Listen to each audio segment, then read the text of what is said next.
Sign this, will you? Hang on, what's this all about? What my husband casually handed over was divorce papers. What do you mean, what's this about? Just look at this paper. I want a divorce from you. Why all of a sudden? It's not sudden. I've been thinking about this for a long time. Actually, I've got a child with the one I love. What? It was like a bolt from the blue. I was so shocked that I couldn't find the words to speak and just stood there frozen. Well, our marriage has been over for a long time, hasn't it? Indeed, our relationship had been strained, but to think he had an affair and even had a child. Wait a minute. I just gave birth to our daughter and just got discharged from the hospital. That day, I had just been discharged from the hospital after giving birth. I thought we were going to live happily with our newborn and the rest of the family, but why? You just got discharged, so I hesitated to tell you today, but it's better to do this sooner, right? Besides, my girlfriend has been nagging me to get a divorce quickly. My husband said with a smug grin. I deeply felt that in the future he envisioned, there was no place for me and our child. I was devastated by my husband's worst betrayal and burst into tears. What am I supposed to do now? And like that, I was unilaterally handed a divorce. 7 years have passed since then. One day, while visiting a large shopping mall, I unexpectedly bumped into the last person I wanted to see. Hey, Patricia? Long time no see. It was my ex-husband, the person I least wanted to encounter. Wow, you've aged. It must have been tough after our divorce. He made remarks that seemed unbelievable from someone who abandoned me and my child. I replied with heavy sarcasm. Thanks to my parents' support, I didn't have any problems without you. What are you bragging about? Your father, that small-town doctor, right? Your parents couldn't have been much help. He laughed mockingly. And, taking my silence as consent, he started bragging about himself without anyone asking. After you, I married a doctor. You, a part-timer, and her are worlds apart. She's capable, younger than me by a decade, wealthy, and ensures a secure life for me. Great, isn't it? Sorry for being the only happy one here? He laughed in a very condescending manner. Oh, where does your wife work? What, you're interested? Smith Hospital. It's a famous general hospital around here that just opened recently. Even you must have heard of it, right? Smith Hospital. I couldn't help but smile at my ex-husband speaking with such a proud look on his face. I knew very well about that hospital. It really makes you think about the irony of fate. Oh, that hospital? Of course, I know it. Because. Seeing the truth, my ex-husband's face turned pale instantly. My name is Patricia. My father ran a small clinic in town, and my mother was the office manager there. Being a doctor, my father was always busy, working tirelessly every day. As a child, I sometimes felt lonely in that environment, but more than that, I had a strong admiration and respect for my father. I want to be someone who can save lots of people just like Dad someday. That used to be my childhood catchphrase. As I grew up, I became a nurse, not a doctor like my father, but I worked in the medical field all the same. However, the job of a nurse was more physically demanding than I had imagined, and I was exhausted every day. Could I really keep up as a nurse? Could I become a cool adult like my father? I was filled with anxiety and impatience every day. Then, I met John, who would later become my husband. John was 5 years older than me and owned the cafe closest to the hospital where I worked. He started talking to me during my lunch breaks, when I would sit with a gloomy face, sighing over the same cup of coffee every day. Hey. I don't know what's got you down, but try drinking this and cheer up a bit. He handed me a coffee with cute bunny latte art. This one's on the house. Come on, smile. John smiled so brightly, it was dazzling. Seeing him like that, I couldn't help but smile too. After that, every time I went to the cafe, I found myself increasingly interested in John, watching him. About 3 months after meeting John, I asked for his contact information, and our relationship developed from there. 2 years later, he proposed to me. On the day John came to formally ask for my hand, I will definitely make Patricia happy. So please, rest assured. He told my parents. He looked so reliable then, and I fell for him all over again. My parents looked at John and said, "Thank you. Please take good care of Patricia. Both of you, be happy. We're supporting you," they said with tears in their eyes, genuinely happy for our marriage. And then, on another day. Next, we went to greet John's parents. "John might seem unreliable at times, but please take care of him. If John ever gives you trouble, come straight to me. I'll scold him on your behalf," they told me. My in-laws were very easy to talk to and seemed kind. That was my first impression. After the greetings with both families, we got married without any issues. We lived happily, enjoying our days together as a couple. Sure, there were times when I was dissatisfied or found aspects of it unpleasant, but overall, I feel that the good parts about being married and the happiness it brings far outweigh those moments, so I've felt that our marriage has been going well. Then, about 2 years later, my husband suggested something. "How about we make your dream come true?" My dream? Yeah, you said it was your dream to build our own home, right? Wow! I was surprised by his sudden suggestion. You remembered that? Of course, I won't forget. My dream of wanting to build our own home was something I had only mentioned in passing while we were still dating. So I was surprised he remembered, and more than anything, I was touched that he hadn't forgotten such a trivial detail. Thank you, John. After that, we went to real estate agencies and looked at various properties. Just looking around at the model homes was fun. Wow! Look! How cool! This kitchen. What I was pointing at was a kitchen. I had always dreamed of cooking in such a spacious kitchen. Right? It is cool. Cooking here would be fun, wouldn't it? Patricia, check this out too. Isn't this bathroom awesome? It's stylish and so spacious that you could relax every day. We were excited like kids. We continued to visit properties on our days off several times after that. Discussing what kind of home we'd like was very enjoyable for us. However, after that, the talk of building our home took a turn I hadn't expected. It happened on a day off. My husband and I, having narrowed down our options, headed to the model homes again. And then, for some reason, my mother-in-law was there. Wait, why is she here? I was puzzled by her presence and couldn't help but ask. Then she made a surprising statement. Well, because I'll be living with you too. If we're building a house, you might as well hear my opinions, right? What? I couldn't believe my ears. When did we start talking about that? I hadn't heard a word from my husband about living together. I immediately pressed my husband in a whisper, so she wouldn't hear. Hey, John, what's this all about? She says she's going to live with us, but I didn't hear anything about that. Really?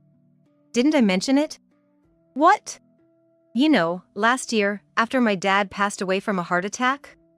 Mom seemed so lonely, I couldn't just leave her alone. Indeed, my father-in-law had passed away from a heart attack last year.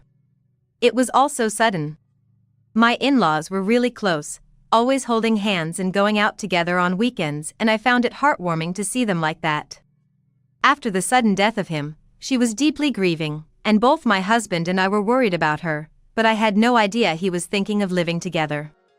I get that we can't just leave her alone, but I had a bad image of living together and was anxious about whether we could get along. But I couldn't just ignore her. What should we do? As I remained silent, pondering, my husband seemed to regret not discussing it with me and muttered, "I'm sorry. But, as you see, Mom's happy about living together, so forgive me," he said, looking towards my mother-in-law. She was touring the model home, eyes sparkling as she admired the stylish kitchen and bathroom, saying, "How lovely." It had been a long time since I'd seen her so happy. I found myself naturally smiling. Our relationship with her was good, and I thought, well, if it cheers her up a bit, it's okay. Thus, the home consultation progressed, and after a while, our dream single-family home was completed.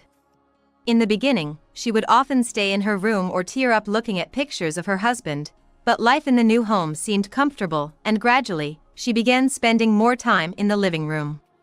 At first, I was overly cautious around her, but familiarity is a powerful thing. Within 6 months, we had found a comfortable distance, and I believe both she and I were living comfortably. However, the atmosphere started to get a bit strange due to my husband's unnecessary comment. "I think it's about time we had a kid." This came out of nowhere while my husband, my mother-in-law, and I were having a meal together. Both she and I were shocked, exchanging surprised glances. However, I nudged my husband's foot lightly, telling him, "You don't need to say that now," to caution him to stop. But my oblivious husband didn't seem to catch on to my discomfort. "Come on, it's true, right? We've been married for 2 years now. Mom, you want to see your grandchild too, right?" he said, making a silly face at her. "Yeah, of course," she replied, glancing at me, seeming a bit hesitant. I too wanted children, but there was no need to discuss it in front of her. Indeed, children are a blessing. It's not like you can have them whenever you want. Well, I want them too, but they're a blessing, you know? We can't be sure it'll go smoothly, I said calmly. But my husband, lacking any delicacy, went on, "Come on. It'll happen naturally. Anyway, we will start trying for a baby tomorrow." I sighed heavily in my mind. Then, it happened on a few days after my husband's tactless comment. My mother-in-law went full-on baby mode, constantly asking about kids. "How's it going? Feeling any nausea, or today's dinner is fish? It's supposed to boost vitality. I splurged on it, so you two better eat up and work hard tonight," and so on. It turned out that not only my husband but also my mother-in-law lacked delicacy. This led to an increase in comments and actions from her pushing for pregnancy. However, getting pregnant is difficult, and it's common not to conceive when you're actively trying. Months went by without any sign of pregnancy.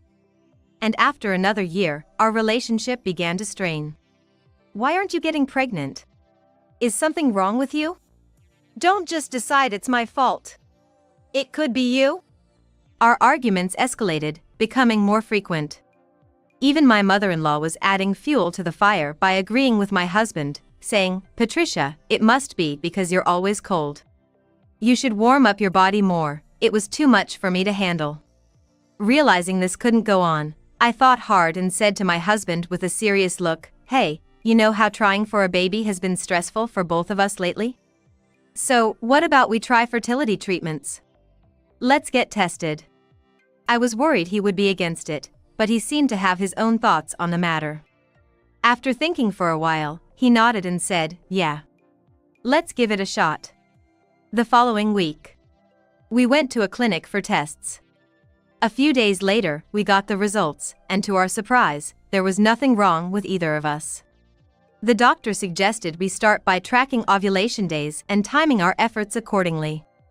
Getting the results and knowing that I wasn't the cause relieved me, and I was glad we went for the testing that stopped her and husband from blaming me incessantly.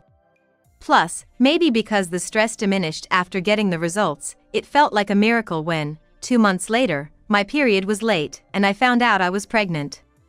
She, upon hearing about my pregnancy, was truly happy and said, "Leave the household chores to me. Just relax and focus on giving birth to a healthy baby." And she became more helpful than ever, returning to her kind self. But it wasn't just my mother-in-law who changed.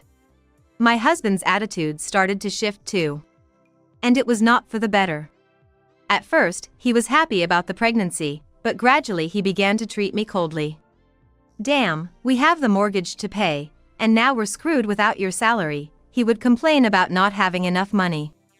I, a nurse, had been earning a decent salary, but entering maternity leave reduced our income. I thought maybe I should have taken maternity leave later, but my mother-in-law had advised, "Since you have a physically demanding job, it's better to take leave early to avoid any risk to your health." However, my husband was not pleased with this. "You could have worked longer. You took maternity leave too early." "What could I do? Your mother was worried too. Besides, if we don't live lavishly, your salary should be enough. We shouldn't struggle with money that much."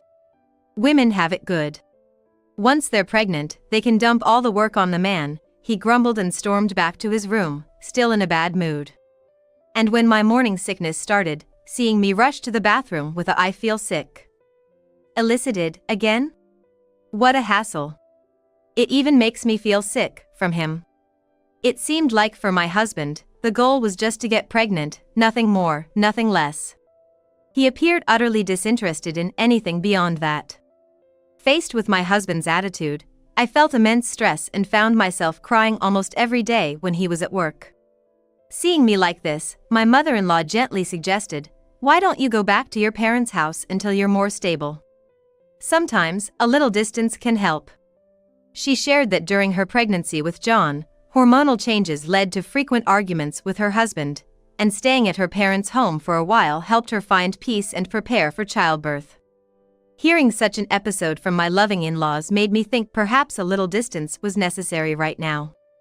By the time I was 4 months pregnant, with her encouragement, I decided to return to my parents' home. The distance from my husband and the active support from my parents finally allowed me to enjoy a calm maternity life. Just being back home, knowing my father, a doctor, was there brought me immense relief. However, taking advantage of my absence, my husband seemed to have started living a carefree life. He began staying out late under the guise of overtime, and sometimes he didn't come home at all, as my mother-in-law informed me over the phone. How could he do such a thing when his child was on the way? Since I moved back to my parents' house, my husband hasn't shown his face once. Moreover, apart from necessary matters, he hasn't contacted me at all. It's only natural to feel angry at my husband for such behavior.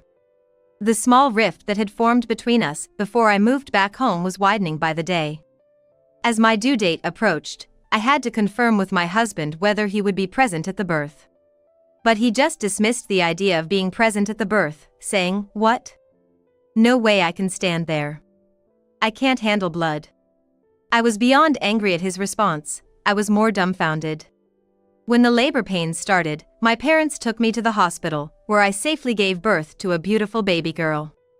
About a week later, both mother and child were discharged safely, and I was to return to the home where my mother-in-law and husband lived. The atmosphere of the home felt somewhat different after being away for a while. Thank you for everything during this time. Welcome back. Congratulations on your delivery.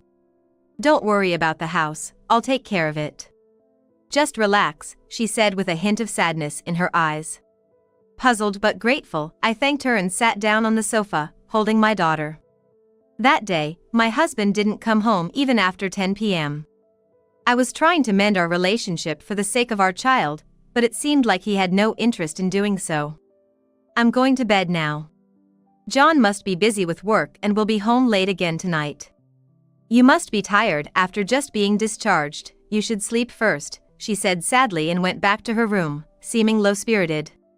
Then it was around midnight.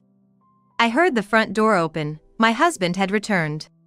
"I'm home," he said and immediately went upstairs to the bedroom. "Welcome back. It's late. Our baby is sleeping, so please be quiet," I said, to which he glared at me and snapped, "I thought coming back after a long time would change things, but you're as annoying as ever. What do you expect?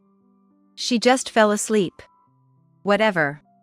I have something to tell you," he said, rummaging through his bag and handing me a piece of paper. "Sign this."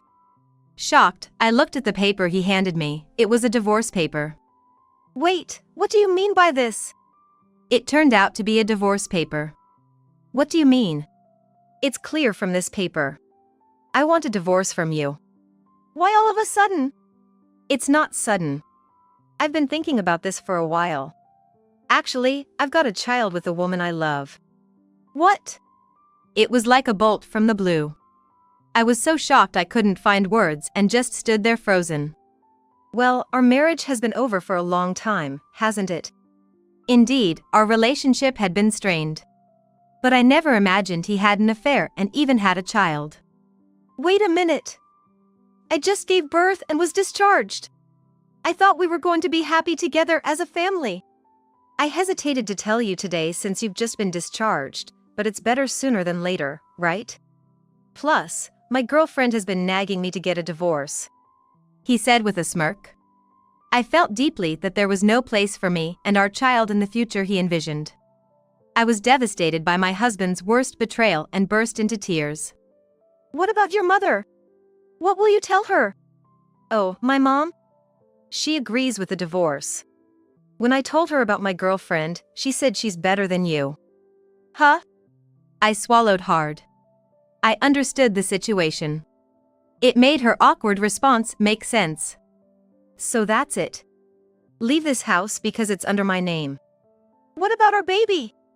She's your daughter, isn't she?" "Yeah, but I have another one now, and you should take care of her. I'll get in touch about child support. Are we done here?" "I'm busy." With that, my husband began stuffing my belongings into trash bags and placed them at the entrance. As if to say, "Get out." This one-sided divorce proceeding was how our marriage ended. Later, through a lawyer, we discussed child support. It was totaling a significant amount, but my husband didn't flinch. "That amount is fine. I'll pay it, just don't cause any trouble for me or my mistress," he said with a laugh that sounded like a joke. The fact that he could pay was puzzling. I'm not sure where he got such a large sum, but if it meant no longer having to deal with this despicable man, it was fine by me. "Yes, I'm no longer interested in you or your mistress. And I have a request, never involve yourself with me again. If you can't comply, I'll take my own actions." My husband frowned briefly but then nodded, "All right." The following week, the money was transferred to my account as promised. And just like that, our marriage was over. 5 years have passed since then. I'm now 35 years old. My daughter, born back then, is now 5. After the divorce, I moved back in with my parents. With their support, I resumed my career as a nurse. My days are busy but fulfilling thanks to my lovely daughter. Then, one day, it happened. While at a large shopping mall, I unexpectedly bumped into the last person I wanted to see. "Hey, Patricia? Long time no see." It was my ex-husband, the last person I wanted to encounter. I couldn't help but let out a word. "What's ugh? You've aged, huh? By the way, how have you been since we divorced?" "It must be tough," he said, as if it was someone else's problem. He spoke as if he wasn't the one who abandoned me and our daughter. "You were the one who left me and our child." Suppressing the rising anger with all my might, I replied with heavy sarcasm. "With my parents' support, we've had no problems without you," I said sharply. "What are you so proud of? Your father, that small-town doctor, right? And your mom, was she the office manager? They couldn't have been of much help. Honestly, you must have struggled without any real support." He laughed mockingly. Anger surged through me, my fists trembling. With the urge to punch him. I knew it wouldn't change the past. As these unpleasant memories came flooding back, I fell silent. Taking advantage of my silence, he proudly began to talk about himself again. "After you, I married a doctor. Impressive, right? Her father owns a real estate business, and they're quite wealthy." His remarks clarified why he was able to pay a large sum at the time of our divorce. It must have been that the father of his mistress covered it, upon discovering the affair. "I see. That worked out well for you, didn't it? That's why I was able to pay immediately. The moment my mother found out my mistress was wealthy, she immediately agreed to my remarriage." He explained. I had wondered why even my mother-in-law forgave his affair, but it seems she too was blinded by money. "Well, you're just a part-timer with a child, aren't you? My wife, a doctor, is leagues apart from you. She's capable, 10 years younger than me, wealthy, and we're set for life. Pretty great, right? Sorry for being the only one happy here," he said with a condescending laugh. "Oh? Where does your wife work?" "What, you're interested?" "Smith Hospital. It's a well-known general hospital that opened recently around here. You are a nurse too, so you must have heard of it?" Smith Hospital. A smirk inadvertently escaped me. I know the hospital all too well. "Oh, Smith Hospital. Your wife is working at my father's hospital. Huh? I thought your dad was just a small-town doctor. A few years ago, with some support from acquaintances, he opened it. Remember my maiden name? Smith. Wait. Your father is the director? Yes, that's right. No way. I didn't know my wife had transferred there. I had no idea such a large hospital's director was your father. But there was one thing that bothered me. You said your wife recently transferred to Smith Hospital? Yeah. I was just wondering, your wife's name wouldn't happen to be Elizabeth Jones, would it? How do you know my wife's name? Just as I suspected. To think my ex-husband's mistress was Elizabeth Jones. With so many Jones surnames around, I hadn't realized until now. Fate can be so ironic. Though I no longer held any affection or hatred towards my ex-husband, it was time for some payback. I decided to tell the truth about my ex-husband's wife, Elizabeth Jones. I'm working at Smith Hospital now, so I know her. She transferred there a year ago after a scandal with a married patient at her previous hospital. A scandal with a married man! Were you not aware? Sorry. It was well known at our hospital. Before transferring, she got caught having an affair with a young patient in his early 20s, and his wife stormed the hospital. It was settled with a settlement, so I thought you knew. No way! Elizabeth had an affair? His face quickly turned pale, becoming completely ashen. Perhaps recalling something, he began to mutter, but indeed, that time too, now that you mention it, that time as well. Oh, and right after she transferred, there was this incident. A high school boy's girlfriend made a scene in the hospital room, accusing Dr. Jones of harassing her boyfriend during her rounds. Messing with a high school student is not good. Rumors say she has a preference for younger guys. What? Affair with a married man? Harassment? Elizabeth wouldn't even. That's irrelevant. I can't make heads or tails of any of this. I don't understand anything. He seemed to be in a bit of a panic. It was truly comical. You didn't know that? Maybe she doesn't care for you because you're an older man? Or perhaps because she's heard rumors about you having numerous flings, she's quite satisfied without you. Just like someone we knew back then. Both of you have a thing for younger people. You're really suited for each other. I said, and I couldn't help but laugh, holding my stomach. He, shocked into silence, just stood there. I decided to enlighten him about my current situation. I'm seeing someone now. He's a surgeon at Smith Hospital, a doctor. My father approves of him. My daughter is about to start school soon. She's adorable and a good kid. He cares for my daughter as well, and I'm genuinely happy every day. Sorry for being the only one happy, I told him. Biting his lip in frustration, my ex-husband yelled, "My wife couldn't possibly be like that," but I ignored him and walked away. Is this what they call karma? My ex-husband left me after childbirth for a younger, prettier doctor, but his wife, in turn, was involved in affairs with even younger men. If he had not encountered me at the shopping center, or if he hadn't spoken to me, he might have remained ignorant of his wife's secrets. Serves him right. 2 months later, though Elizabeth Jones didn't lose her medical license, she was transferred again. That was for sexually harassing numerous young patients. When the hospital investigated, multiple testimonies emerged about Dr. Jones's inappropriate behavior, and my father, the hospital director, decided to transfer her to prevent further damage to the hospital. Upon hearing about Elizabeth's transfer, my ex-husband confronted her, realizing the truth in what I had said. This confrontation led to a massive argument between them, resulting in their divorce. Elizabeth took custody of their child, and my ex-husband moved back in with his mother. As for me, surrounded by a loving partner, a delightful child, and supportive parents, I live happily every day. What you do comes back to you.